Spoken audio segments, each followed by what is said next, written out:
प्रिय भाई बहनों, आज की रोटी की हर सदस्य व्यक्ति के लिए यीशु ख्रिस्तांची मधुर नावांचे सप्रेम नमस्कार। आजची दिन 22 मार्च 2024 रविवार। जर माझ्यात प्रेम नसेल, जर मी मनुष्याची आणि देवदूतांच्या भाषा बोललो, पण माझ्यात प्रेम नसेल तर मी वाजणारे पित्तल किंवा जळणारा झांझा झालो आहे। 1 कोरिंथी 13 अध्याय 1 वचन।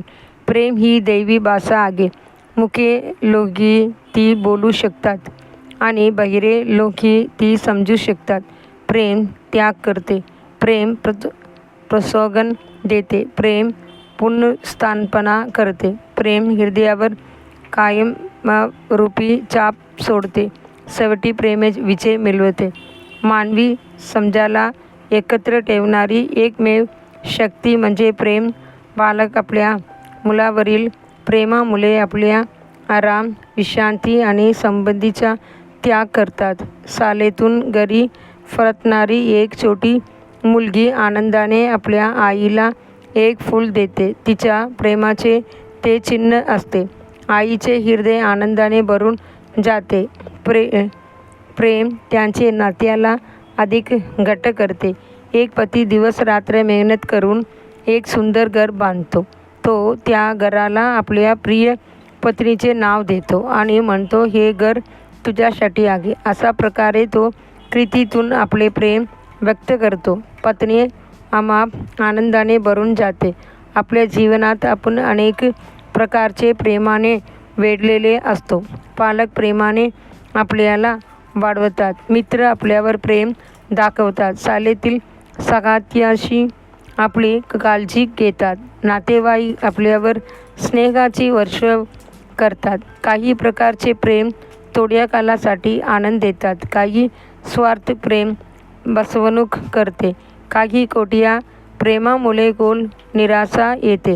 जगातील सर्व प्रकारचे प्रेम एका ताटात ठेवा आणि दुसऱ्या ताटात 1 कोरिंथी 13 मध्ये वर्णन केले दैवी प्रेम ठेवा। तुम्हाला दिसेल की दैवी प्रेम सर्वपेक्षा कितीतरी अधिक आहे। ख्रिस्ताचे प्रेमाशी कोणतेही प्रेम तुलना करू शकत नाही।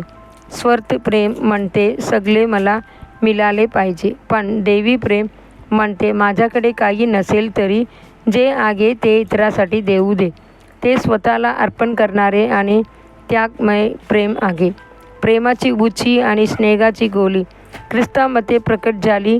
हरवलेल्या मेंढीचा शोध घेणाऱ्या मेंढपाळासारखा तो आपल्या शोधायला आला आणि आपले उद्धार केले। शास्त्र सांगते की मित्रासाठी आपले प्राण देण्यापेक्षा मोठे प्रेम नाही आणि कल्वरीवर त्याने आपले प्राण देऊन आपल्याला आपले गेले। देवाचे लेकरांनो, आपल्या प्रभू येशूचे आपल्यावरचे प्रेम किती अद्भुत आणि अद्वितीय आहे।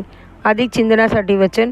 ही माझी आज्ञा आहे की जसे मी तुमच्यावर प्रेम केले तसे तुम्हीही एकमेकांवर प्रेम करा। मित्रासाठी आपले प्राण देण्यापेक्षा मोठे प्रेम कोणाचाही नाही। योहान 15 अध्याय 12 आणि 13 वचन। आजचे बायबल वचन सकाळ यहोशुआ 10 अध्याय 11 अध्याय 12 अध्याय। संध्याकाळ लूक 1 अध्याय 39 वचन से 56 वचन। धन्यवाद।